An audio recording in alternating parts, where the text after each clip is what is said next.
أهلا وسهلا فيكم بفيديو جديد. اليوم عم بعمل فطاير كتير طيبين ومميزين وجداد. أنا متأكدة إنكم رح تحبوهم. رح فرجيكم طريقة كتير جديدة لنعمل فطاير اسمها فطاير الحميضة. عندي أنا ورق الحميضة هذا مثل ما شايفين، بتجي هيك ورق أخضر بتشبه السبانغ الصغار بس هي ما لها سبانغ، طعمتها هيك فيها شوي حموضة، نحن بنقلها حميضة. ما بعرف شو ممكن يكون اسمها بمناطق تانية. هلا انا فرمتهم وفرمت معهم بصل اخضر، فلفله حمراء، وبصل عادي كمان بصل يابس، بنفرمهم ناعم بهذا الشكل. هلا فرجيكم كيف انا بفرم الحميضه. عندي بطبق الورق هيك مثل ما شايفين. اول شي بنفرم الغصن بشكل كتير ناعم، والورق بنفرمهم اخشن شوي لانه الورق ما بيأثر رح يدبل بسرعه.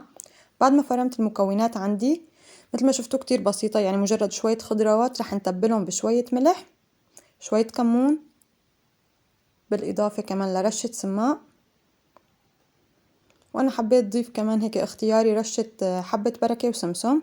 طبعا مع الفطاير بيطلعوا كتير طيبين، بالاضافة لشوية زيت زيتون.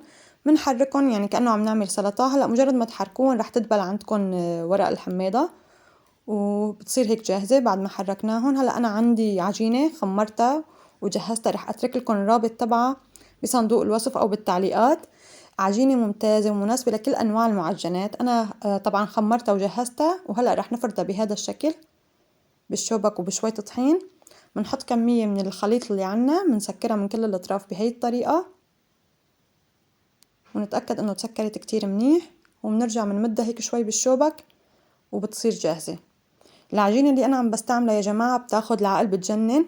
معتمدتها عندي لكل أنواع المعجنات، بتصير للمقلي أو للفرن ممتازة. وهلأ بعد ما أخبزهم رح تشوفوا شكلهم كيف طلع بياخد العقل. كلهم بعملهم بنفس الطريقة لحتى أخلص كل الكمية اللي عندي بهذا الشكل. بعد ما احشيها واسكرها برجع بمدها شوي وبفردها بهذا الشكل. هلا بعد ما خلصت الكميه رح اخليهم نص ساعه واغطيهم. اهم شي بنغطيهم بنخليهم نص ساعه لحتى يرجعوا يتخمروا شوي، وبعدين بنبلش نقليهم. هلا بعد التخمير صاروا عندي جاهزين. رح اشعل النار واحط المقلاي وبدون اضافه اي شي، يعني لا رح اضيف زبده او زيت او اي شي. بنحطهم مباشره على المقلاي وبنقليهم. بنستمر اول ما يحمر الطرف الاول بنقلبها على الطرف الثاني بهذا الشكل. طبعا النار لازم تكون خفيفه.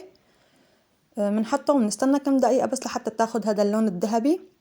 مثل ما شايفين رائعة بتجنن. العجينة ممتازة. طبعا أول ما نشيل كل قطعة بنحطها بالصحن اللي بدنا نحطها فيه ونغطيهم أهم شي لحتى يضلوا طراية. هلأ خطوة اختيارية، فيكم تمسحوا وشهم بالزبدة بعد ما تنخبز وتخلص.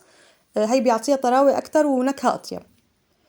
رح نستمر بنفس الطريقة لحتى نخلص كل الكمية اللي عنا. مثل ما شفتوا أنا ما عم بضيف أي شي، عم بقليهم مثل ما هن مباشرة بدون شي. ومثل ما شايفين أنا هون مسحت منهم يعني وشهم هيك بالزبدة، بيعطي طعمة كتير طيبة.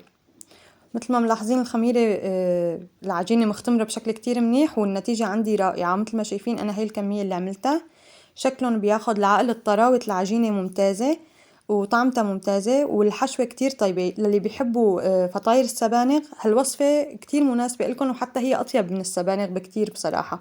يعني أنا بفضلها كتير عن السبانغ. كتير طيبة الحشوة وكتير بسيطة وكتير سهلة، وبتصور انه نوع جديد. ان شاء الله تجربوه، انا متأكدة انه رح يعجبكم. فطاير كتير طيبين، ومثل ما شفتوا العجينة رائعة. ملاحظين قديش طرية وقديش هيك هشة ممتازة.